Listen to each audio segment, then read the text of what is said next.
Why does a $2 mix of blackstrap molasses, mineral salt, and vanilla extract pull deer off their normal travel pattern and into your shooting lane, when commercial attractants at $18 to $30 per bottle struggle to hold deer for more than 30 seconds?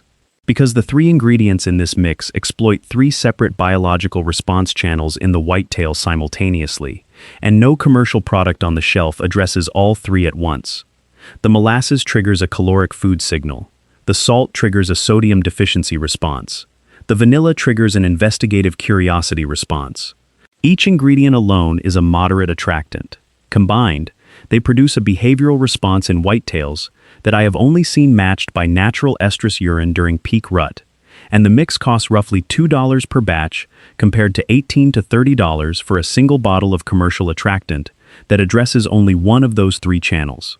I have been testing this mix for 5 seasons across properties in 3 states, and the camera data has been consistent enough that I stopped buying commercial attractants entirely after the 2nd season. A buddy who guides in Pike County, Illinois, that flat agricultural and creek-bottom hardwood country between Pittsfield and Griggsville, where the Illinois River bottomland timber creates some of the densest whitetail habitat in North America, and the deer density runs 40 to 50 per square mile, tested the same mix against Evolved Habitat's deer cane at $22 per bag and Seamere deer at $18 per bottle on a side-by-side camera test. His data across 4 weeks showed the molasses mix producing roughly 16 times more interaction minutes per week than either commercial product. Not 16 times more visits, 16 times more minutes of deer actively licking, pawing, and returning to the site. The commercial products averaged roughly 45 seconds of interaction per visit. The deer walked up, sniffed, licked once or twice, and moved on. The molasses mix averaged 4 minutes and 12 seconds of interaction per visit. The deer pawed the stump, licked the cavity, stood over the site chewing and processing, returned 3 to 4 times per night compared to a single drive-by visit on the commercial sites. The total weekly interaction time on the molasses site was 67 minutes versus 4 minutes on the best-performing commercial product. That is where the 16 times number comes from, and his data was over 4 weeks, not 4 days, which is long enough to rule out novelty effect. If you have tested a homemade attractant against a commercial product on cameras, I want to hear the comparison. Stay until the end, because the timing of when you deploy this mix, relative to the moon phase and temperature, produces a fermentation reaction that multiplies the scent range by roughly 5 times. And most hunters who try this mix once and quit are making that timing mistake. Before you try this, a legal note that matters. This mix is classified as bait in roughly 22 states that restrict or ban the placement of any food-based attractant to attract deer. Check your state wildlife agency website before using this anywhere. In states where baiting is legal, this is the most cost-effective attractant I have tested. In states where baiting is banned, this video still teaches you the chemistry behind why commercial products work or do not work, which helps you evaluate every attractant purchase you make. The base recipe is simple. 1 cup of blackstrap molasses, which is the thick, dark syrup produced during the 3rd boiling of sugarcane juice, and costs roughly $4 for a 12-ounce bottle at any grocery store. 1/4 cup of coarse mineral salt, not table salt, the coarse livestock salt available at any farm supply store, for $6 per 50-pound bag, and 1 tablespoon of pure vanilla extract, which costs roughly $4 for a 2-ounce bottle. Mix all 3 in a container, stir until the salt dissolves into the molasses, and you have roughly 10 ounces of concentrated attractant. The total cost per batch is roughly $2 when you account for the fraction of each ingredient used. A 10-ounce batch applied to 2 sites lasts roughly 2 weeks in moderate weather. The chemistry behind why this combination works is where the video separates from every other attractant recipe on the internet. Blackstrap molasses contains roughly 55% sugars, primarily sucrose, glucose, and fructose, along with significant concentrations of iron, calcium, magnesium, and potassium. When poured onto soil or a stump in temperatures above 50 degrees Fahrenheit, the sugars begin fermenting within 24 to 48 hours. The fermentation process, driven by wild yeast and bacteria naturally present in the soil, converts those sugars into ethanol, acetic acid, and lactic acid. These fermentation byproducts are volatile organic compounds that evaporate into the air column and travel on thermals at distances deer can detect from 150 to 200 yards, roughly 1.5 to 2 football fields. A raw sugar source like corn or apples sitting on the ground produces a scent detectable at roughly 20 to 40 yards because the sugars are locked inside the cellular structure and release slowly. The molasses fermentation produces volatile compounds that are already in gas phase and disperse immediately. Think of it as the difference between a closed bottle of perfume sitting on a table and an open bottle. Same liquid, completely different scent range. Research from Mississippi State University's Deer Lab documented that whitetails select fermented fruit sources over fresh fruit sources when both are available, because the fermentation volatile compounds, specifically ethanol and acetic acid, signal a concentrated caloric source that the deer's olfactory system has evolved to prioritize. The deer is not attracted to the smell of alcohol. The deer is attracted to the caloric signal that fermentation chemistry represents in the natural environment. Quick pause here. Everything I just walked through, and 100 more tricks like it, is sitting inside the Buck Hunter's Bible, 2026 edition. 280 pages of the stuff that actually puts deer on the ground. And right now, if you grab it, I am throwing in the 30-day opening day roadmap completely free. That is a 60-page day-by-day preseason plan that walks you from the first scout to opening morning, so you start this season ahead of every other hunter in the woods. Link in the description, QR code on screen. This is the season you stop guessing. Every rotting apple, every overripe persimmon, every fermenting acorn on the forest floor produces the same volatile profile. The molasses replicates that signal at a concentration 5 to 10 times higher than any natural source, because the sugar content of blackstrap molasses is 5 to 10 times higher than raw fruit. Yeah, I know. You are sitting there thinking this sounds too good for a $2 mix. I had the same reaction when the Minnesota buddy told me about it. I assumed it was one of those things that works once on a property with high deer density and never works again. I tested it on 3 properties across 5 seasons before I was willing to put it on video. 2 of those properties are low density, under 15 deer per square mile. The mix worked on all 3. The low density properties took longer to produce the first visit, roughly 4 to 5 days compared to 24 to 48 hours on the high density Pike County ground. But once the first deer found the site, the return rate was consistent across all properties. The mineral salt component addresses a completely different biological channel. Research from the University of Georgia's Deer Lab documented that whitetails in the eastern United States are chronically sodium deficient because native vegetation is low in sodium content. Sodium chloride, which is the chemical name for salt, triggers a biological craving response that is not optional for the deer. The deer does not choose to investigate a sodium source the way it might choose to investigate a novel scent. The deer's body requires sodium for muscle function, nerve transmission, and fluid balance. And the biological drive to seek sodium sources is hardwired into the animal's behavior. The coarse mineral salt in this mix dissolves slowly into the molasses base and leaches into the surrounding soil over days, creating a persistent sodium-scented zone that deer detect and return to repeatedly. A plain salt block at $4 from the farm supply store draws deer through sodium craving alone.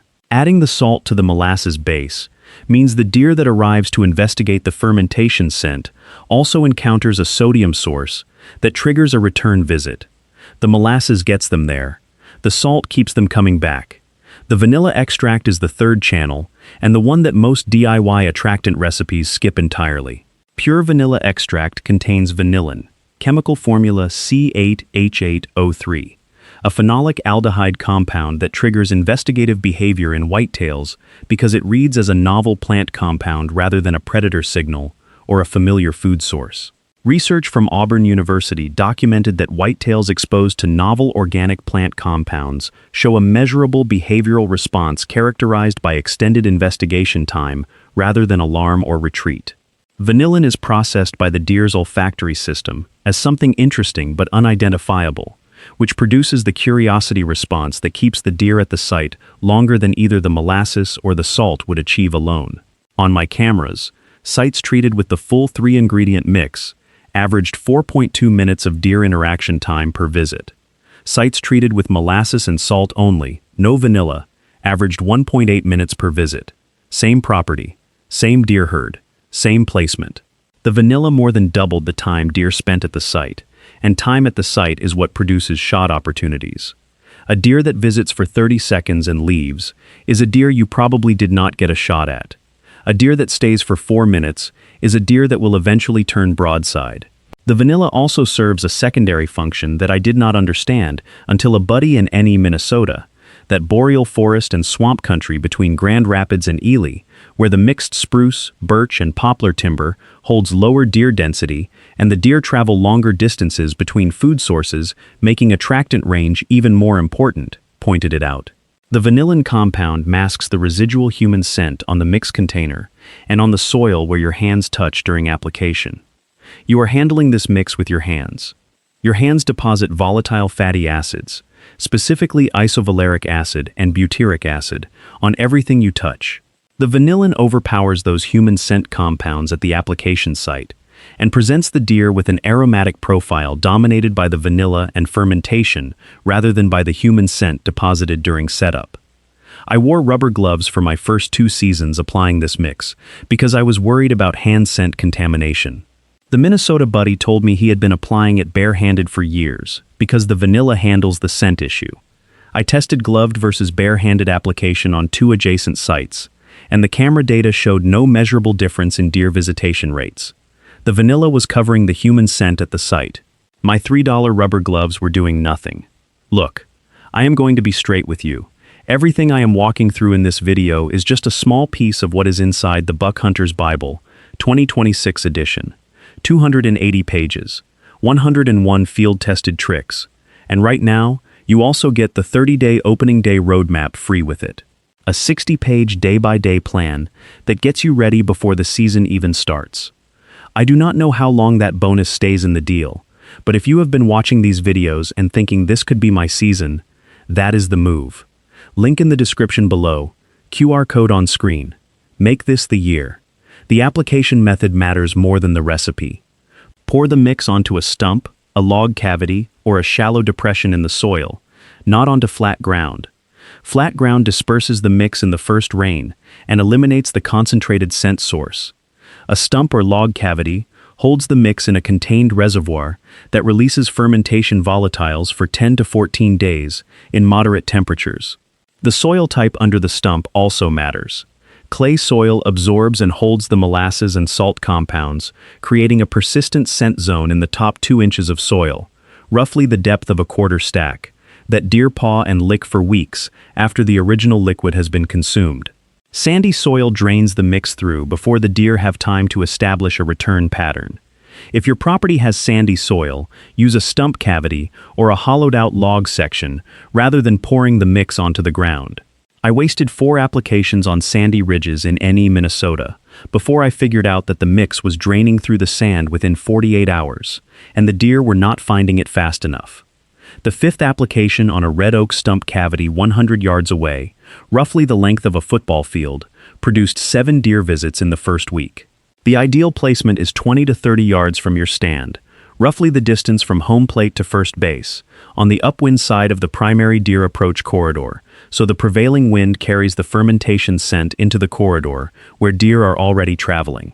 I made the placement mistake of putting the mix directly under my stand for my first 3 applications, because I wanted the deer as close as possible. The deer came to the mix, looked straight up at me 15 feet above them, and spooked. The 20 to 30 yard offset gives the deer enough distance from your stand that they are focused on the attractant rather than scanning for danger overhead. The advanced version of this application, which is the technique I covered in a previous video on mock scrapes, is to combine the molasses mix with a mock scrape setup. Build a mock scrape, which is a patch of cleared dirt about 2 feet across, that imitates where a buck has pawed the ground, with a licking branch at 54 to 60 inches above the ground, roughly kitchen counter height.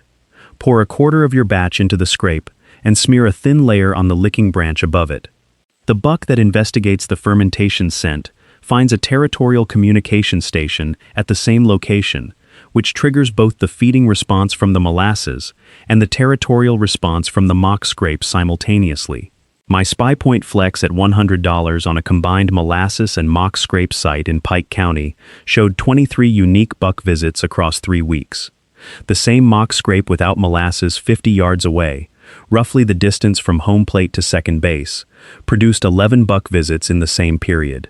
The molasses doubled the traffic to the mock scrape. The timing trick I promised at the beginning is the variable that separates hunters who try this once and quit from hunters who use it all season. Deploy the mix during a warm spell, when daytime temperatures are above 55 degrees Fahrenheit. The fermentation reaction that produces the volatile scent compounds requires warmth. Wild yeast and bacteria metabolize sugars at rates that roughly double with every 15-degree increase in temperature above 40 degrees. A batch deployed at 40 degrees produces minimal fermentation and minimal scent range. The same batch deployed at 55 degrees begins fermenting within 24 hours and reaches peak volatile production by 48 to 72 hours. The same batch deployed at 70 degrees ferments aggressively within 12 hours and can produce a detectable scent range of 200 to 300 yards, roughly 2 to 3 football fields, by the second day. This is why early season applications in September, when temperatures are still warm, outperform late season applications in December, when the cold shuts down fermentation. If you are hunting late season below 40 degrees, pre-ferment the mix indoors. Mix the batch 48 hours before your hunt and leave it in a sealed jar at room temperature. The fermentation will start in the jar. Then pour the pre-fermented mix onto the stump or cavity on site. The volatile compounds are already being produced and will continue releasing even in cold conditions for roughly 3 to 5 days before the cold kills the fermentation cycle.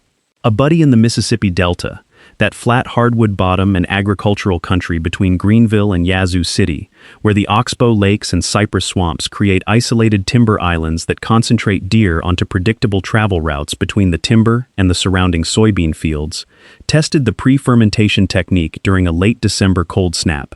His Reconyx at $350 showed 9 deer visits in 4 days on the pre-fermented site versus 2 visits on a site where the same mix was poured fresh and cold, same property, same mix, same deer herd. The pre-fermentation was the only variable. His words, not mine, and one property in one state is not proof. But it lines up with the fermentation chemistry. The limitation of this mix is rain. Heavy rain in the first 24 hours after application washes the sugars and salt out of the stump cavity before fermentation can establish. If rain is forecast within 24 hours, wait. A batch deployed 2 days before rain has time to ferment, and the volatile compounds are already being produced before the water dilutes the source. A batch deployed 2 hours before rain is wasted product. I learned this the hard way on 3 consecutive applications that produced 0 camera activity because I deployed them on Friday evenings before Saturday rain without checking the forecast. The other condition where this mix underperforms is extreme heat above 85 degrees. At that temperature, the fermentation accelerates so rapidly that the sugars are consumed within 24 to 36 hours, and the site goes dead before the second day. The volatiles are intense but short-lived. Early September applications in the south, where afternoon temperatures hit 90 degrees, burn through the mix too fast. Wait for the first cool front that drops daytime highs below 75, and deploy on the trailing edge of the front when temperatures are falling. That gives you a 10 to 14-day fermentation window instead of a 36-hour spike. The cost comparison over a season makes the commercial attractant industry uncomfortable. A hunter running 4 attractant sites refreshed every 2 weeks for a 16-week season needs 32 applications. At $18 per bottle of Seamere deer, providing roughly 4 applications each, that is 8 bottles at $144 for the season. The molasses mix at $2 per batch providing 2 applications needs 16 batches at $32 for the season. Over 5 seasons, that is $720 in commercial product versus $160 in grocery store ingredients. Think about that number. $560 in savings over 5 seasons from 3 ingredients sitting in the baking aisle. If you have found a 3-ingredient mix that outperforms this one on your cameras, leave it below. Next time we are covering the 5 mock scrape mistakes that turn your best setup into a dead zone. The guys at deer camp who spend $30 per bottle on commercial attractants are not wrong about wanting to attract deer. They are wrong about what the deer are actually responding to. The deer does not care about the label. The deer cares about fermentation volatiles, sodium, and a scent it has never cataloged as dangerous. 3 ingredients, $2. And the chemistry has been sitting in the grocery store the entire time, waiting for someone to pour it on a stump instead of on pancakes. The commercial attractant companies know this chemistry. Look at the ingredient list on any commercial deer attractant, and you will find sugars, sodium compounds, and aromatic flavoring in some combination. Evolved Habitat's Deer Cane, at $22, lists sodium chloride and apple flavoring as primary ingredients. Seamere Deer, at $18, lists proprietary compounds that, based on the scent profile, contain fermented sugar derivatives and salt. Wild Game Innovations Acorn Rage at $18 lists corn syrup and natural flavors. Every one of these products is a variation on the same 3-channel chemistry that you can mix at home for $2. The commercial products add packaging, branding, camo-colored containers, and a 900% markup. The deer does not read the label. The deer reads the volatile organic compound profile on the thermal, and the thermal does not know whether the volatiles came from a $22 bag with a picture of a buck on it, or from a jar of blackstrap molasses sitting next to the pancake mix at the grocery store. Over 5 seasons, I have spent roughly $160 on this mix, and produced more camera activity, more shot opportunities, and more deer interaction minutes than the $720 I spent on commercial attractants during the 5 seasons before I switched. The math is not complicated. The chemistry is not complicated. The only complicated part is accepting that the $22 bag you have been buying contains the same active compounds as the $2 batch you can mix in your truck before you walk in. My wife asked me why I was buying molasses, vanilla extract, and livestock salt at the same time. I told her I was making deer bait. She said it sounded like I was making the world's worst dessert. She was not entirely wrong, but the deer seemed to like my cooking better than hers. I have not told her that yet.